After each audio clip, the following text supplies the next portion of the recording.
नमस्कार दोस्तों, हरियाणा में विधानसभा चुनाव होने जा रहे हैं और विधानसभा चुनाव को लेकर आज हम पहुंचे हैं जननायक पार्टी को, जिसने अपना प्रत्याशी बनाकर उतारा। जैसे कि सर क्या कहना चाहेंगे, विधानसभा चुनाव होने जा रहे हैं और आपको जेजेपी पार्टी ने प्रत्याशी बनाकर उतारा है, जान मोहम्मद जी। तो फिरोजपुर विधानसभा से क्या मुद्दे होंगे जिनको लेकर आप मैदान में जाएंगे? सबसे पहले तो मैं पार्टी हाईकमान का शुक्रिया अदा करता हूं, जो मुझ जैसे छोटे से कार्यकर्ता पर विश्वास जताया उन्होंने। मैं आदरणीय डॉक्टर अजय सिंह चौटाला जी का, दुष्यंत चौटाला जी का और हमारे गठबंधन के सहयोगी साथी आजाद जी का, आजाद समाज पार्टी से हैं, उनने चुनाव मैदान में उतारा है। और मेरा तो, मैं कोई नेता, कोई लीडर नहीं था जी। मैं तो एक छोटा सा अपना रोजगार चलाता हूँ। इस पार्टी से 2017 में जुड़ा था। बीच बीच में जब कौम को कोई चीज की जरूरत पड़ी, जैसे कोविड काल में हमने काम किया जी, लोगों को बीच में जा, कोई भूखा ना सोए, भूखा ना रहे, सूखा राशन, पका के राशन तक दिया। और अभी ताजा जो मेवात में एक्सीडेंट हुआ है, 31 जुलाई की जो हिंसा थी, इसमें सारे लीडर घर में दुबक गए। हमने एक कमेटी कायम करी जिसमें हमारे 28 हिंदू भाई थे और 37 मुस्लिम भाई, 65 सदस्य कमेटी हमने नगीना की बनाई। अपनी अध्यक्षता में हमने यहाँ अमन कायम करने के लिए वो हर काम किया जिससे आपस का भाईचारा बना रहे। चाहे गरीब को के लिए जिनकी रोजी रोटी रेहड़ी पटरी का काम था, उनके लिए रेहड़ी बांटने का काम हुआ, फ्रूट बांटने का काम हुआ, जैसी भी हमसे मदद बनी हमने मदद की।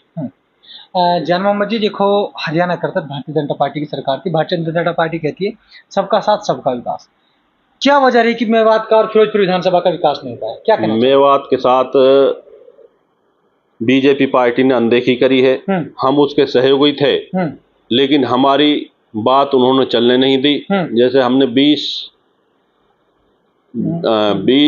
2020 में बड़कली चौक पे रैली कराई थी, किसान रैली दुष्यंत चौटाला जी की। उसमें हमने डिमांड रखी, 4 लेन की रखी, नगीना की डिवीजन की रखी, पानी की रखी। जो समस्या थी उसमें मोटी मोटी जो 4 लेन की और मरोड़ा कट की थी, डिवीजन की थी, वो दुष्यंत ने एक कलम से कर दी, लेकिन वो मुख्यमंत्री ने हटका दी। कभी इसके लिए सिरा चला जाए। NH का मामला था, वो NHI में दे दिया, कभी ये दुष्यंत चौटाला ना कर दी इसे। तो हम 20% के सहयोगी थे पार्टी में। संपूर्ण सरकार तो थी नहीं, इंशाल्लाह अब पूरी सरकार बनेगी। जो भी काम है, जो भी समस्या है मेवात की, पहली कलम से करी जाएंगी। ये परिवार मेवात को अपना घर मानता है, परिवार मानता है, साथ बिठाता है। इससे फालतू और बड़ा वफादार मेवात का कोई परिवार नहीं है। जब भी मेवात पे कोई आंधी आई है, कोई मुसीबत आई है, ये परिवार कंधे से कंधा लगाकर हमारे साथ खड़ा हुआ है। जान मोहम्मद जी, आपने बात की NHI, अपने हाईवे की। हम आए दिन देखते रहते हैं, फिरोजपुर से लेकर नूह तक आए दिन इस पे एक्सीडेंट होते हैं, जाने जाते हैं। लेकिन सर क्या वजह है कि बीजेपी पार्टी की सरकार थी सेंटर में भी, अपने स्टेट में भी, क्या वजह नहीं बन पाया? ये बीजेपी ने हटका दिया जी मामला। पहले तो NHI में दिवा दिया, फिर दुष्यंत ने लेटर लिखा NHI में, वो स्टेट हाईवे में दिवाया। फिर इन्होंने, CM ने रोक दिया कि भाई इसमें वो बनेंगे भादस में और मालब गांव में बाईपास बनेंगे, बाईपास के लिए अटका दिया मामला। तो इनने जानबूझ के डिले करा, कभी इसका सिरे दुष्यंत को ना चला जाए। देखो, आपके यहाँ से कांग्रेस पार्टी के विधायक रहे मामन खान जी, इनके विकास को सर आप किस तरह देख रहे हो? मामन खान का तो कोई विकास ही ना जी। कहीं कोई पत्थर हो तो कोई बता दो जी। आज तक उसने विकास की बात ही नहीं करी। वो तो एक दूसरे को बांटने की बात करता है। वो तो कौम की राजनीति करता है। नहीं, वो कहते हैं जितना हमारे राज्य में, मतलब जितने हमारे प्लान में विकास हो, शायद ही किसी अन्य का विकास हो, लेकिन धरातल पर कितना नजर आ रहा है। अब आप देख रहे हो जी विकास कहाँ हो रहा है। भादस गांव में देख लो आप, कहाँ विकास कराया उसने। देखो, आपका जो स्थानीय गांव है, हम उसकी बात कर लेते हैं। तो आपके गांव की सबसे पहले नंबर पर समस्या पानी को लेकर, दूसरी आपके गांव की समस्या भी जो शिक्षा का जो स्थिति है, स्कूलों की जो व्यवस्था है, वो बिल्कुल खराब है। क्या कहना चाहेंगे? इंशाअल्लाह हमारी सरकार बनेगी और सबसे पहले तालीम पे, शिक्षा पे और स्वास्थ्य पे हम काम करेंगे। देखो सर, बात कर रहे थे हम शिक्षा को लेकर, तो सर शिक्षा को लेकर देखो क्या कहना चाहेंगे आप? शिक्षा को लेकर सबसे पहले हम पहली कलम से मेवात में यूनिवर्सिटी लाएंगे और तालीम पे हमारा ज़्यादा से ज़्यादा जोर रहेगा, क्योंकि तालीम के मामले में कहीं ना कहीं हम अपने आप को भी मायूस करते हैं कि हम उच्च तालीम नहीं ले पाए। मैं ओनली मैट्रिक हूँ। तो तालीम के इदारे में हमारा मेवात काफ़ी पीछे है। और ये पीछे नहीं रहेगा हमारी सरकार बनने के बाद। जान मोहम्मद जी, मैं आपसे बात करना चाहूँगा अपने हॉस्पिटलों को लेकर। यदि हमें अपना कोई पेशेंट ले जाना पड़े, या तो हमें गुड़गांव जाना पड़ता है या फिर दिल्ली जाना, क्या सर मेवात में हॉस्पिटल नहीं होने चाहिए? बिल्कुल होने चाहिए जी, बिल्कुल होने चाहिए। हमारा जो जिला अस्पताल है मांडीखेड़ा, इसकी हालत बहुत खराब है।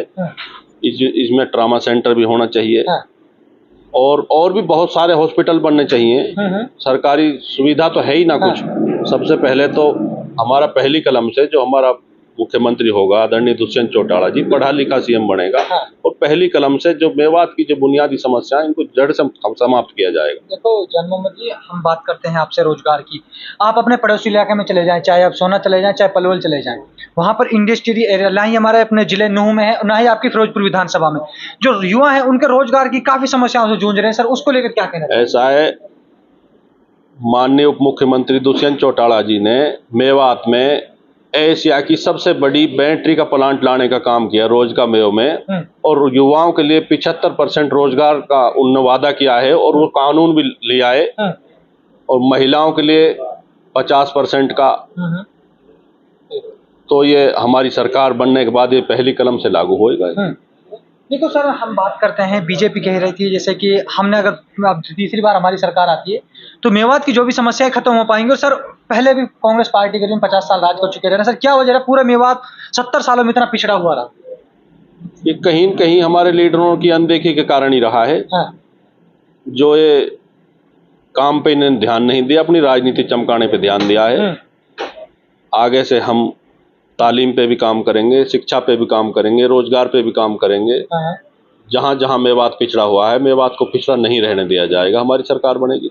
जान मोहम्मद जी, जैसे कि जेजेपी पार्टी ने आप पर भरोसा जताया और आपको फिरोजपुर विधानसभा से प्रत्याशी बनाकर उतारा है, सर सबसे पहले आपको विधायक बनाकर जैसे आप विधानसभा में जाते हैं, सबसे पहले जो मुद्दा होगा विधानसभा का, सर उसको किस तरह देखेंगे? सबसे पहले हमारा शिक्षा, रोजगार, स्वास्थ्य, सड़क, परिवहन, ये मेन मुद्दे रहेंगे जी।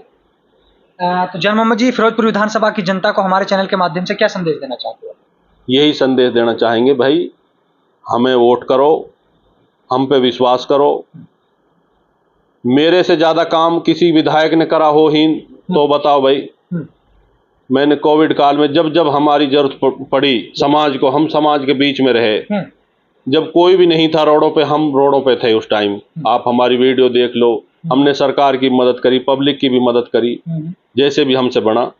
हम 24 घंटा कोविड काल में सारी दुनिया दुबक गई, हमने अपनी मौत की परवाह ना करी, हमने आमजन की परवाह करी। हम पब्लिक के बीच में रहे। सब हर आदमी को पता है कौन कौम का हितैषी है, कौन पब्लिक के बीच में रहता है। ये सारे, कोई गुड़गांव रह रहा है, कोई कहीं रह रहा है, ये कोई ना बक देगा। थोड़ा सा मामले होते हैं, ये इतने दिख रहे हैं, इतने बरसाती मेंढक है, इतने इलेक्शन है, हमें यही रहना अपने भाइयों के बीच। हमारे भाइयों को हम पे विश्वास है, और हम जहां भी जा रहे हैं हमें पूरा समर्थन मिल रहा है। इंशाअल्लाह हम भारी मार्जिन से फिरोजपुर जिला जीतेंगे। अच्छा, इस बार आप कहने का मतलब है कि अगर आप पर जनता भरोसा जताती है और आपको विधानसभा में जाती है, तो सबसे पहले आपका जो मुद्दा है वो रोजगार को लेकर आपको, रोजगार को ऊपर बेशक। तो आप लोगों ने देखा, ये हमारे साथ जान मोहम्मद जी जो जेजेपी पार्टी से अपने फिरोजपुर विधानसभा से चुनाव लड़ रहे हैं। तो आप लोग हमारे साथ देखते रहिए विधानसभा कवरेज फिरोजपुर विधानसभा।